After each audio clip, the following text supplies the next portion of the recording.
Training is crucial for performance, improvement, and consistency. It's also one of the most expensive investments we're ever going to make. Getting it right can make a massive positive impact on our business. And when we don't see meaningful results from training, it can cause tremendous frustration. In this 6-part series, of which this is part 3, I'm sharing the guidelines for training I've established for myself after many years of learning what works and what doesn't. Running a service business can be hard. It is not unusual for business owners in industries like contracting, home repair, auto repair, business-to-business services like janitorial, IT and accounting, and many others to feel overwhelmed by all the priorities facing them at any given time. Between addressing the needs of the customers, managing the employees, figuring out the financials, and getting processes in place, feeling like you're making significant progress on your business journey can be difficult. Welcome to Service Industry Success, hosted by Brian Harding. Each week, Brian will look at real-world strategies for building the business you are dreaming of, while also sharing tactics to get through some of the most frustrating parts of business ownership with a lot more ease. Let's get started. As I've mentioned before, I look at training very much like an investment. I do put in time, money, and energy now for training, anticipating and hoping for and planning for a greater return of time, money, and energy later on. But not all investments are the same. As I mentioned before, an investment made in 1990 into Walmart stock would have resulted in considerably different returns than Radio Shack. Just because I put the time, energy, and money into training and educating our team does not guarantee we're actually going to see a return. We also have to have effective training systems, processes, and strategies. This is part 3 of a 6-part series in which I'm covering the guidelines I've developed for myself when I'm doing training and education within my team. It's not necessarily an all-inclusive list, but it's fairly comprehensive. If you haven't listened to the previous episodes in this series, I would definitely recommend starting this series from the beginning, starting with episode number 179. Okay, so the next rule I have for myself is my measurement for knowing when training is complete is when we have agreement on the what, the why, and the how. Now, how do I know I have agreement? I know I have agreement when they can articulate and verbalize their version of what success looks like, their understanding of why it matters, and their belief of how we do it in a way that matches mine. Now, I went in a lot more detail on this on episodes 82 and 83. If you want a deep dive on the what, why, how, and the training framework, I would definitely recommend you go back and tune into episodes 82 and 83.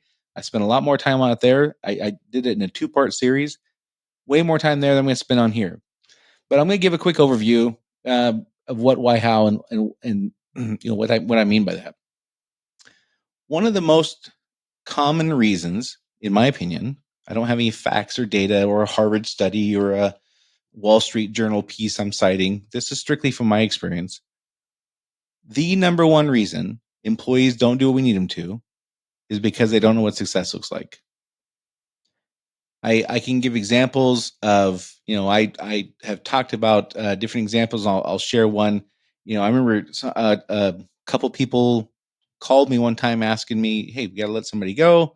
They were a project manager and, they said, hey, it's just not working out. She's just not getting it, this and that. I said, okay, no, I'm glad to help, but I don't want anybody to get fired and have it be any more difficult than it has to be. It's a very unpleasant thing. And I got some suggestions on how things I've done to make it as painless as possible given the situation. But before I do that, let me ask you a question. If I, Brian, were to call your project manager, Sally, and ask, what are the top 1, 2, or 3 criteria you think your boss assesses your performance on? Would her answer match yours? And then I got the awkward silence and no, probably not. And then I have other situations like that's a pretty, that's a big one. You got a project manager, they're just not meeting their responsibility. They're not getting the performance done. Like that's a big thing. And then there's other things, simple things like attendance. Attendance has been an issue for employers and employees for the last couple of years. And I found when we ask employees, like, what's your version of what quote unquote good attendance is? Like, how many days can you miss in a quarter or a year and still consider yourself having quote unquote good attendance? Or how many times can you be late in a month and consider yourself having good attendance? Their answer and ours don't match. And so this covers the whole spectrum. There's a wide range in between simple things like attendance and big things like a project manager doing their job effectively. There's lots of things in between there. And I find that this is true in almost all these cases. The number one reason, and I would say number one, I mean about 80% of the time, I would say, again, anecdotally, the reason employees don't do what we need them to is because they don't know what success looks like. They don't know what being quote unquote good at this is. And so when I talk about the what, why, how framework, it's very important that the first thing I cover, because I know 80% of the time that they don't do what we need them to is because they don't know what success looks like. The very first thing I need to cover then is, what does success look like? And so again, you've heard me talk before about my examples with communication. Communication was a big thing for us. It was the number one reason our clients called us instead of Brand X. It was a thing we built a reputation around, and that our customers compared every supplier they had to us on, as far as their idea of good service was largely wrapped around communication, and we were the standard. But our 50-something employees didn't walk in the door knowing that. Our 50-something employees didn't walk in the door all having the same idea of what quote unquote good communication was. That was stuff we had to teach. And the very first thing we had to teach was, what does success look like? We have 6 different kinds of communication. You have email, responding to emails. You've got voicemails left. You've got text messages. All these different methodologies. Like, what is good communication when responding to a voicemail? Is it respond in a couple hours, end of the day, 30 minutes, 24 hours? Like, all kinds of different industries have different rules for that. And if I don't cover something like that in my training, how in the world could I expect them to get it right? And this part of like what success looks like is an area that I don't think this is an ego driven thing, but it's something we tend to overestimate our employees' actual being on the same page as us. We tend to assume that, of course, the way I look at good communication is the way everyone looks at good communication, or of course, the way I look at attendance is the way everyone looks at attendance, and that's just not so. It's just not so. And therefore, this is why this became the framework I follow. The number one, the most common reason people don't do things we need to is because they don't know what success looks like. So that's the very first thing I cover. I find that when they know what success looks like, they will figure out the how way more often than if I spend all my time telling them how to do the thing, but they don't know what success looks like. I can imagine having a conversation with your employee like, well, if you set an alarm clock, did you set up a backup alarm? Did you? And we get all these mechanical things on like how to be successful, but their idea of what they're aiming for is not the same as mine.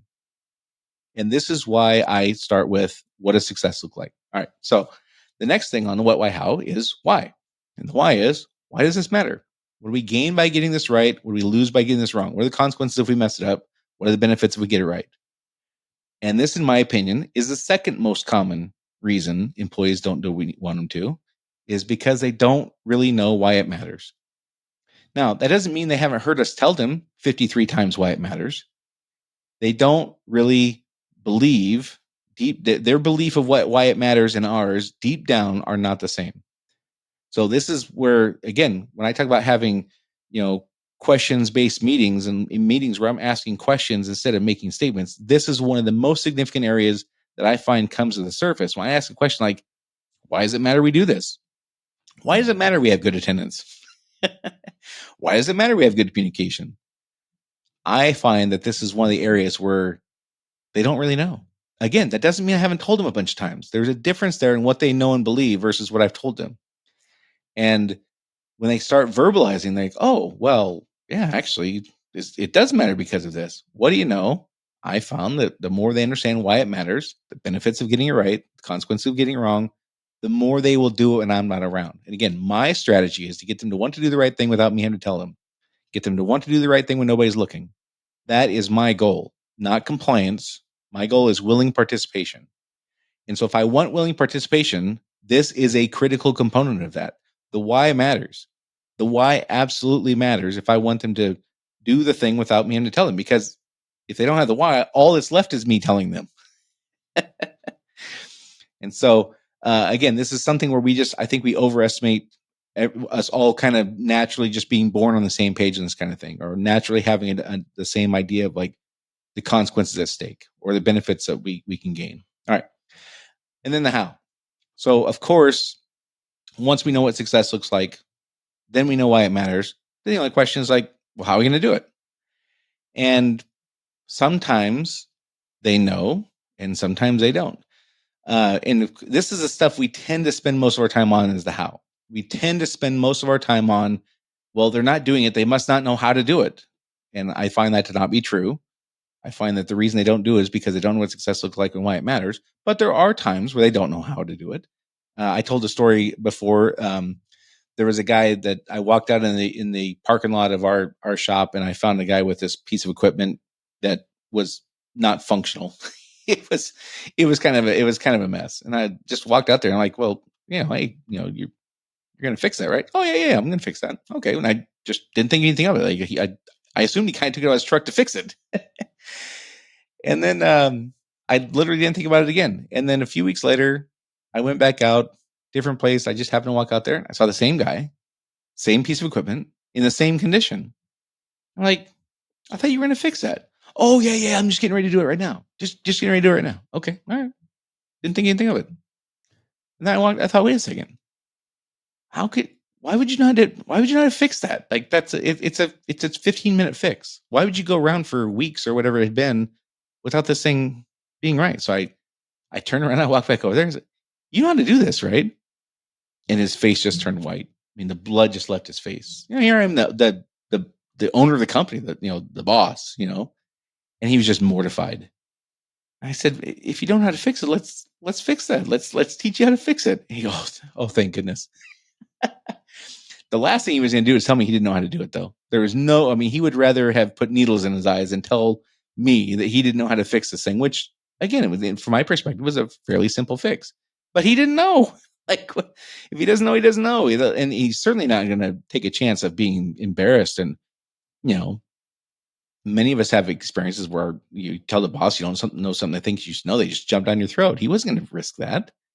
So I know training is complete when they can articulate and verbalize the what success looks like, why it matters, and how we do it in a way that matches mine. That's my measurement for when training is quote unquote complete. All right. Along the same lines, I remind myself, because we tend to overcomplicate things, we tend to make mountains out of molehills and things like that. There's only two kinds of training conversations I have. Only two. There's one where I know the what, why, and how. And then I ask them questions knowing what the answers are. And I ask the question, there's only three ways they can go. I ask them what success looks like. There's only three options. They completely nail it, they completely blow it, or there's something in between.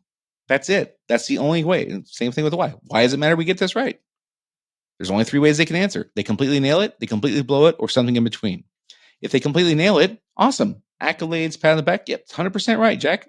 That's why we do it. They completely blow it. Well, do you think there's any other reasons? And there's something in between. I coach them up. That's the only way those conversations go, right? So the only two conversations I have in training are one where I know the what, why, how. I know what success looks like. I know why it matters, and I know how we do it. And then there's another training conversation where I don't know those things. So an example might be where I know the what, why, and how. Like we have an onboarding process, let's say, and it's not working. But I know what success looks like with the onboarding process. I know why it matters to get the onboarding process right, and I know how we do it.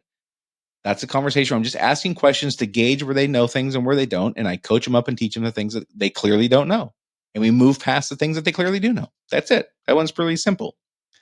The other one is where I don't know. So, for example, let's say sales are off 12%, and I know what success looks like because we weren't off 12%. Now we are. I know why it matters because, sales is a pretty big deal in the company. If sales falls 12%, that could mean staff reduction. It could obviously mean loss of profitability. It could mean all kinds of things. So I got those parts. But if I don't know how we're supposed to do it, then that's a different conversation where I do know how to do it. So the first conversation where I know the what, why, and how, I know the solution, I know the onboarding process. I walk in, I ask what success looks like. They tell me. I ask, why it matters. They tell me. I ask how we do it. They tell me. Boom. That one's pretty straightforward. The second one where I don't know how we're going to fix the sales problem. Let's say in this example, I just see that sales is down 12%. Like the things we've always done aren't working this quarter. Then I have a conversation where I just walk in and I say that I don't know how we're going to fix this. What do you guys think? And that is a training conversation. That's an education conversation, but we're all getting educated, not just them. Like in this case, I'm going to have to learn what we're going to, I'm going to have to help figure out what we're going to do. And me pretending like I know the solution when I don't is not productive, because, they're going to wait for me to lead. And so the sooner I get out in front of, I don't know what the answer is here, this is something we're going to have to figure out together. And that's why we're having this meeting, the faster we can get to a solution. And so the reason I still call that a training and education, thing is, sometimes I know what the problem is, but I don't know the solution. Sometimes I know the consequence of what we're doing is wrong, but I don't have the answer. And what I don't maybe I don't even know what success looks like. And the sooner I can get out in front of declaring that, like, this is a situation where I don't have the answer walking in the door. Some things I do. This is not one of them. The sooner we are on to problem solving mode, and I save tremendous amounts of time from people waiting for me to lead the conversation and, not being productive. So it's helpful for me to remember those are only two kind of conversations I have. If I'm going to have the first one, I need to know what success looks like before I have the meeting. I need to know why it matters. I need to know how we do it. Or if I don't have those things, I either need to figure them out, or walk into the meeting and say, or walk in the conversation one-on-one and say, here's what I know, here's what I don't know. And so I hope that's helpful, because again, I know for me, sometimes, when stakes are high, especially, consequences are big, problems are severe, frustration levels get high, we get tight on time, whatever. I know I tend to overcomplicate things, and I just remind myself, it's either conversation A or conversation B. Which is it? And that simplifies things for me a lot. So I hope that helps. Again, more on the what, why, how, episodes 82 and 83. I kind of went through a pretty quick overview here. I did more in depth in those. This what, why, how framework, I cannot even articulate how much this has helped me. Before, when I didn't have a framework to follow when doing training and education, I would just ramble. I would just, go down rabbit holes, have, just rambling more than anything, and just not intentionally, objectively hitting the right parts of the conversation. This what, why, how framework has solved all of that for me over the years. And it's one of the skills that I think helps. Again, I would say training people now is one of my absolute things that's in my wheelhouse. This is one of the reasons why, because I intentionally know which elements of the conversation to have, and I can objectively say when we have those agreement on those different elements of the conversation. So again, this is a 6-part series. This is number 3. We're going to cover another handful of things over the next few episodes. If you find the information I share helpful here, it would be great if you share it with a friend or colleague. I know that you have friends and colleagues who are struggling with training, feeling like it's not going productive, feeling like they're not getting the results they want, feeling like it's a waste of time, not really understanding how much training they should do, all that kind of stuff. Share this podcast with a friend or colleague you think could benefit from it. Of course, public sharing is also appreciated too. And that's it for this week. I'll talk to y'all next week.